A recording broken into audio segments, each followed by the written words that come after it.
hindi na po ito usapin ng 2025 budget. Dahil ang 2025 budget ay ninakaw na, wala na yun. Ma'am, ano po yung hiniling niyo sa Diyos kayo na sa pagsisimba ninyo tungkol sa your personal life at saka sa country po dahil sa nangyayari niyo?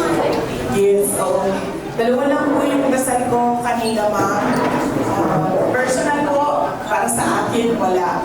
Humiling lang po ako na magandang kalusugan para kay dating Pangulong Rodrigo Duterte para malampasan niya yung kaso doon sa detention unit at sa ICC, at dinasal ko din po na sana siya ay mabigyan ng interim release o kundi man total freedom mula sa kaso. At yung dasal ko po para sa bayan is a peaceful and prosperous Philippines and peace and comfort for every Filipino. Yun po yung dasal ko kanina umaga. Tungkol po sa nalalaman po natin na napakalaking nangyayari about sa control about corruption. Ano po yung masasabi niyo, ma'am? Nakakalungkot po ba? Dahil ang corruption po ay problema na natin. Noong mayor pa po ako, una po ako naging mayor 2010. Panahon po yun ni dating Pangulong Aquino. At bumalik po ako na una po ako naging public official is 2007. Panahon po yun ni dating Pangulong Arroyo. Tapos naabutan ko po si dating Pangulong Aquino, President Duterte, ngayon po President Marcos. Nalulungkot po ako dahil ang korupsyon, usapin na po yan noong panahon ng 2007. Reklamo na po natin yung mga Pilipino noong 2007. Ang ini-expect po sana natin sa administrasyon ni Pangulong Marcos noong siya ay maupo bilang presidente ay mabawasan yung korupsyon. Dahil nakakaabala siya unang-una sa mga tao, sa mga negosyante, and syempre sa kaulanan ng bayan. Pero ang nangyari po ay kabaligtaran.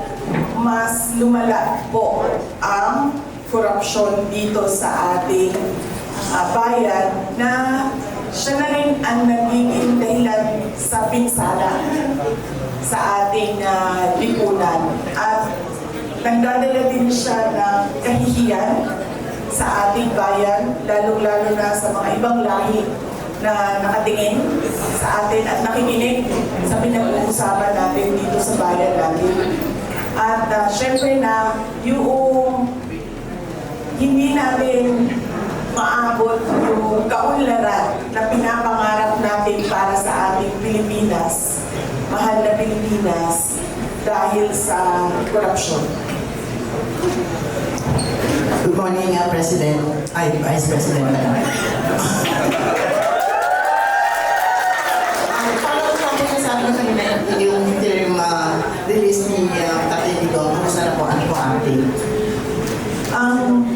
Nag-file po ng interim release yung defense team ni dating Pangulong Rodrigo Duterte. Nakahanap po sila ng isang bansa na tatanggap, third country na tatanggap kay Pangulong Duterte. Lahat po ng kinakailangan para suportahan yung kanilang petition for interim release ay sinabit na po nila at na-deny po yung interim release.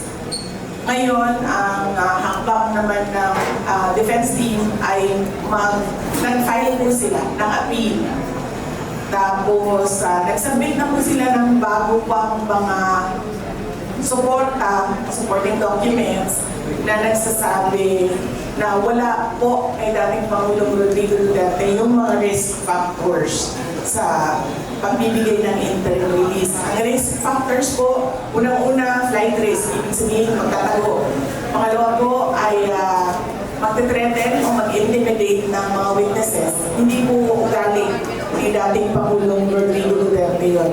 Nakita na po natin na merong mga investigasyon noon dito sa ating bayan. Nag-imbestiga si Commission on Human Rights, Leila de Lima, nag-imbestiga ang Senate, yung pinatawag nila si Trillanes at ang kanyang mga testigo, wala pong nanakot, walang nangyaring masama sa kanila. So, makikita po natin na hindi ganyan yung behavior ni dating Pangulo Duterte. In fact, sinasabi na lagi, pabayaan ng mga tao na magtanong, pabayaan na magbukas ng investigasyon. At ngayon, nag-cooperate siya sa International Criminal Court. At yung pangatlo po na risk factor ay yung posibleng pagpapatuloy ng paggawa ng krimen. So, wala po sa kanya lahat yun.